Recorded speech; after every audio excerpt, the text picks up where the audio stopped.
Chapter 7, Memory, London Taxi Drivers' Memories. London's taxi drivers must pass a grueling exam called the Knowledge, which tests their mastery of this complicated and detailed city. Because of the nature of their job, these drivers have superb memories, making them ideal subjects for a study on memory and brain function.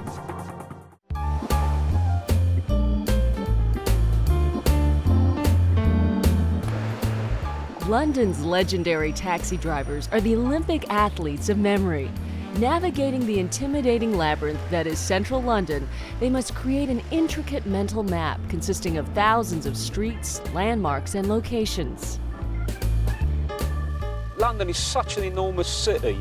It's a massive area, chaotic geography, and it's grown up organically. There's no real planning to it, so the streets bend, they twist.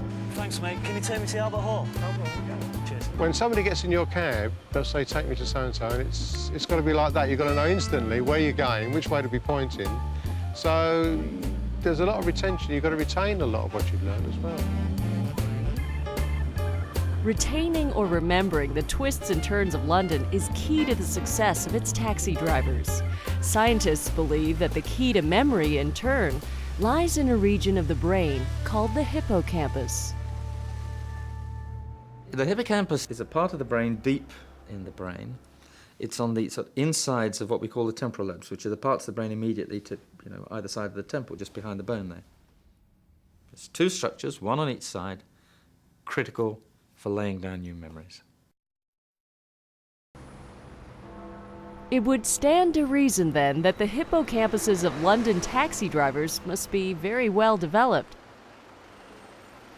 Researchers at the University of London wanted to find this out for sure, so they examined brain images of people training for the Knowledge, as well as those of drivers who have been on the job for a while. Now, run me to the nearest police station. They buy up Waterloo Bridge, Ford Lancaster Place, left into the Strand. Drivers in training give their brains a good workout at the Knowledge Point School. Lower Adam Street, left. Lower Robert Street. Right, York Way. Left Shaftesbury Avenue, left Great Windmill Street. Right into Goldhawk Road and set down on the left. After class, students like Andy Miller take to the streets. You start off learning all the roads, then you have to learn all the places on every road.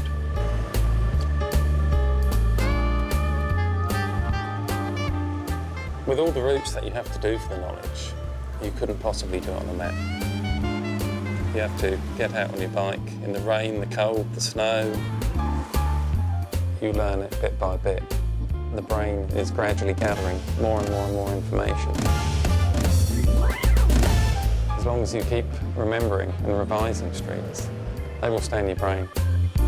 As the scientists suspected, mastering the Knowledge seemed to have a physical impact on the brain itself. Their study concluded that part of the hippocampus was indeed larger than average in these drivers. In fact, the most dramatic differences were seen in drivers who were on the job the longest. The hippocampus has a spatial map in it, and what seems to be happening in the taxi drivers is that the spatial map is laid down of central London.